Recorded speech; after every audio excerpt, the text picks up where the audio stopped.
Kapamilya aktor na si Luis Alandi, pasok sa cast ng upcoming GMA drama series na House of Lies. Kumpirmadong kasama si kapamilya actor Luis Alandi sa cast ng nalalapit na GMA drama series na House of Lies.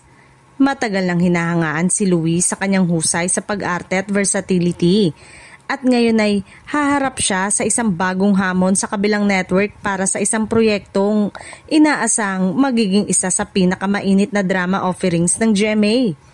Ayon sa production insiders, gagampanan ni Luis ang isang karakter na puno ng misteryo, isang lalaking may malalim na koneksyon sa mga pangunahing tauhan, at isa sa magpapasiklab ng tensyon at pagtuklas ng mga lihim sa kwento. Itinuturing di umano ng executive na malalaking dagdag ang presensya ng aktor dahil sa bigat at maturity ng kanyang pagganap. Bagay na swak sa tono ng House of Lies. Malaki rin ang naging reaksyon ng netizen nang kumalat ang balita. Marami ang natuwa at nagsabing panahon na para mas makita pa ni Luis sa mas matapang at complex na roles. May ilan namang curious kung paano niya babalanse ng pagiging kapamilya habang nakatakdang lumabas sa isang kapuso primetime drama. Isang senyalis na mas bukas na ngayon ang industriya sa collaboration at cross-network project.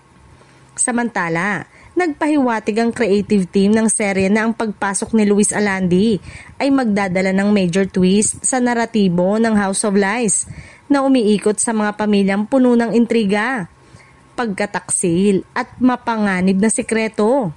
Inaasa na ang kanyang karakter ang isa sa mga magiging turning point ng kwento, kaya mas ganado ang fans na abangan ng premiere.